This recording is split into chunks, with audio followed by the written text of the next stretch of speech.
ঈদ সামনে রেখে সারা দেশে জমে উঠছে কোরবানির পশুর হাট। এই মুহূর্তে রাজধানীর উত্তরার দিয়াবাড়ি হাটে আছেন রিপোর্টার সাদিকুর রহমান এবং ঝালকাঠির সুগন্ধিয়া পশুর হাটে আছেন সহকর্মী অপূর্ব অপু। সরাসরি প্রথমে যাচ্ছে সাদিকের কাছে।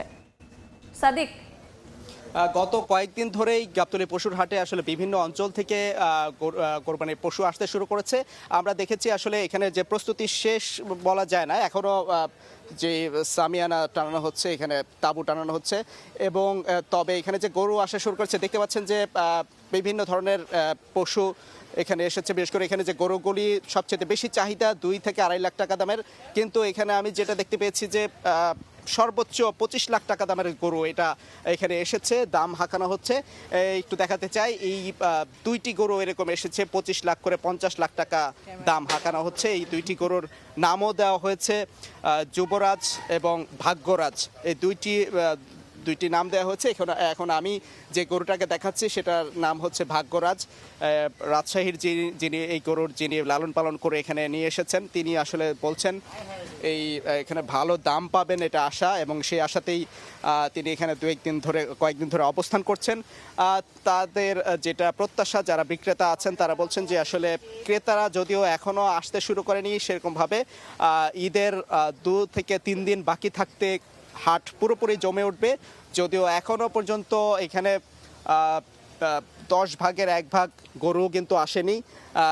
গত কয়েকদিন জানেন যে আসলে বৈরী আবহাওয়ার কারণে এখানে যে প্রস্তুতি, সেই প্রস্তুতিতেও অনেক ধরনের সমস্যা হয়েছে, যার ফলে কিন্তু এখানে ক্রেতারা কিন্তু আসতে পারেনি। তবে এখানে যারা ক্রেতারা এসেছেন তারা গরু দেখছেন, দেখে পছন্দ করছেন, যদিও কিনতে দেখা যায় না এখনো, যেহেতু 1 সপ্তাহ বাকি আছে।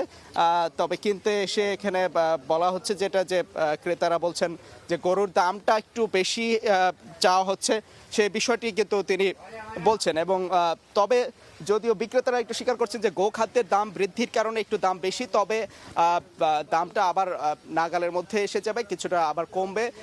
যতই ঈদ ঘনিয়ে আসবে তখনই আবার জমে উঠবে এবং বিক্রিও বেড়ে যাবে। তো আমরা ঝালকাঠিতে আছেন আমাদের সহকর্মী অপূর্ব অপু, তার কাছে যাব গরু হাটের বিস্তারিত খবর জানতে। বরিশাল বিভাগের অন্যতম একটি বড় পশুর হাট ঝালকাঠির সুগন্ধিয়া পশুর হাটে আমি আজকে এসেছি।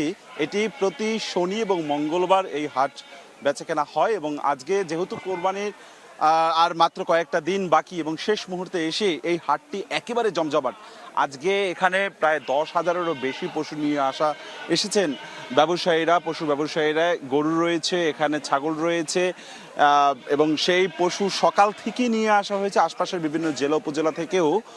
এই পার্শ্ববর্তী যে সুগন্ধিয়া নদী রয়েছে, সেই নদীতে কেউ ট্রলারে করে নিয়ে এসেছে, কেউ কিংবা গাড়িতে করে নিয়ে আসা হয়েছে, এবং সকাল থেকে এখানে শুরু হয়েছে। এই জায়গাটির যে আসলে পরিবেশগত অবস্থা সেটি হচ্ছে যে একটি দীর্ঘ সড়ক রয়েছে, সড়কের পাশে গ্রামের যে রাস্তা তার পাশে এবং তার আশেপাশে যতগুলো বাগান রয়েছে সমস্ত বাগানের মধ্যেই কিন্তু প্রায় 10,000-এরও বেশি এই গরু এখানে রাখা হয়েছে। এবং আজকে এবং আগামী মঙ্গলবার এই হাটটি বসে, প্রতি শনি এবং মঙ্গলবার হাটটি বসে। তবে এখানকার আজকে যারা ক্রেতারা রয়েছেন, ব্যবসায়ীরা বলছেন যে এবছর প্রথমবারের মতন এখানে ইজারার খাজনা নেওয়া হচ্ছে।